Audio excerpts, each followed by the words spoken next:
Okay.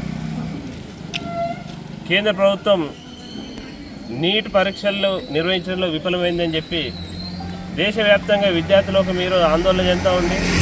Neat పరీక్ష leakage పైన దాదాపు 20 మందికి పైగా విద్యార్థులు ఆత్మహత్యలు చేసుకొని చనిపోవడం జరిగింది.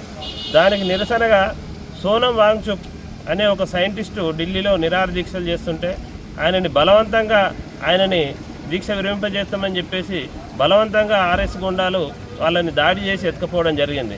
దాన్ని మేము తీవ్రంగా ఖండిస్తూ ఉన్నాం. అదేవిధంగా కేంద్ర విద్యాశాఖ మంత్రి ధర్మేంద్ర ప్రధాన్ రాజీనామా చేయాలని చెప్పేసి ఎన్టీఏని రద్దు చేయాలని చెప్పేసి ఢిల్లీ జంతర్ మంతర్లో ధర్నా నిర్వహిస్తున్న విద్యార్థులపైన కూడా పాశవికంగా దాడి చేయడం జరిగింది.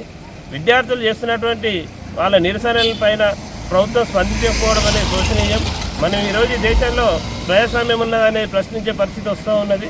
ప్రజాస్వామ్యయుతంగా వివరించాల్సినటువంటి కేంద్ర ప్రభుత్వం ఈరోజు పూర్తి నియంతృత్వంతో నిరంకుశంగా వివరిస్తూ ఉన్నది.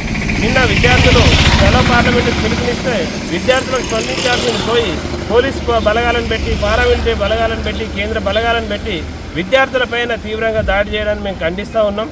అదేవిధంగా తక్షణమే పేపర్ లీకేజీకి బాధ్యత వహిస్తూ కేంద్ర విద్యాశాఖ మంత్రి రాజీనామా చేయాలి, బాధ్యులపైన కఠిన చర్యలు తీసుకోవాలి, విద్యార్థులకు న్యాయం చేయాలని చెప్పేసి మేము డిమాండ్ చేస్తూ ఉన్నాం.